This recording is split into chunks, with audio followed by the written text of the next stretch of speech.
Good morning and welcome to our channel one step with love. দিনটা শনিবার, ছেলেকে একটা অ্যাক্টিভিটি ক্লাসে পৌঁছে দিয়ে বাড়ি ফিরছি, হঠাৎ বৃষ্টি। হয়তো আষাঢ় মাসের এটাই প্রথম বৃষ্টি। মুখে চোখে জল ছিটছে, বেশ ভাল লাগছিল। বৃষ্টির শব্দটা শুনুন আর অনুভব করুন।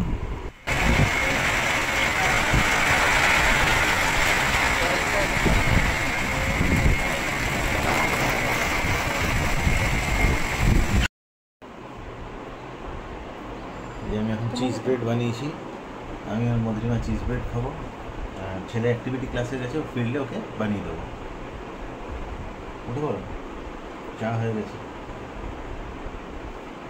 আসলে অপারেশনটা হওয়ার পরে রিকভারটা ধীরে ধীরে রিকভারি হচ্ছে, তাই এখন একটা ড্রাউজিনেস, এখন একটা আনইজিনেস রয়েই গেছে। কিছু বলতে চান? কিরম লাগছে, কী অনুভূতি?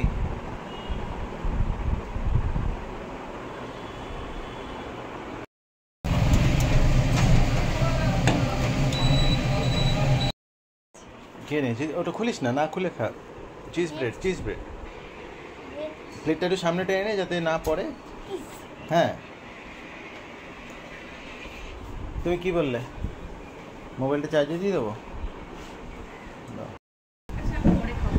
না না, বসো বসো, আমরা এখন খেয়ে নিচ্ছি, কারণ এখন আমি বেরোবো, যাবো ভাগীরথী নেউটিয়ায়। ওখানে আমাদের ইন্স্যুরেন্সের কাগজপত্রে কিছু স্ট্যাম্প আর সিগনেচার নিতে হবে। তো আমরা এখন খাচ্ছি এখানে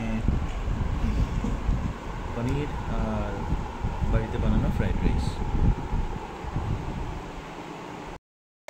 আমাদের লাঞ্চ হয়ে গেছে, এখন আমি রেডি হয়ে গেছি, যাব হসপিটালে। ইন্স্যুরেন্সের কাজটা কমপ্লিট করে নিয়ে চলে আসবো। ছেলে এখন ক্লাস করতে বসেছে। আমি যেখানটা নেমেছি এখান থেকে ভাগীরথী নেউটিয়া ওয়াকিং ডিস্টেন্স, তো আমি হেঁটেই পৌঁছে যাব। আর গিয়ে যে ইন্স্যুরেন্সের ডকুমেন্টস আছে ওখানে সাইন করিয়ে বাড়ি ফিরে যাব। সামনের এই যে ইয়েলো বিল্ডিংটা দেখা যাচ্ছে, এটাই হচ্ছে ভাগীরথী নেউটিয়া। এখন ঢুকি ভেতরে, গিয়ে দেখি কী কী ফর্মালিটিস পুরো করতে হবে।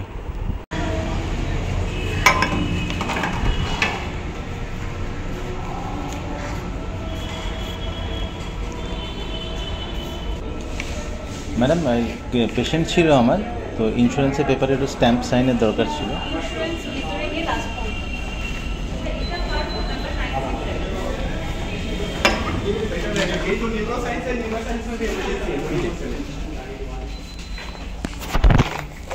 এখানে কিছুক্ষণ অপেক্ষা করার পরেই আমার ডকুমেন্টসের সব সাইন টাইন করে দেয়, আর তারপরে আমি চলে আসি। আমার ইন্স্যুরেন্সের কাজ হয়ে গেছে, ওরা তাড়াতাড়ি করে দিয়েছে, যথেষ্ট কোঅপারেটিভ, তাই এখন বাড়ি যাচ্ছি। আজ সন্ধ্যেবেলায় বাড়ি ফিরে ছেলের হাতের মুড়ি মাখা। ওর আজকে ইচ্ছে হয়েছে আমাদেরকে মুড়ি মাখা খাওয়াবে, মুড়িতে তেল দেবে আর কাঁচা লঙ্কা দিয়ে মেখেও আমাদের একটা স্পেশাল মুড়ি মাখা খাওয়াবে। শুধু তেল আর কাঁচা লঙ্কা দিয়ে মুড়ি মেখেছে, পুরো ঝাল মুড়ির ফ্লেভার এসেছে। আজকের মতো ব্লগটা এখানেই শেষ করলাম। Please like, comment, share and subscribe our channel. Thank you. ছড়িয়ে দে, ছড়িয়ে দে, এক জায়গায় একটু দে, না লাগবে, এইটুকু তো হয় না, রেখে দাও, এটা রেখে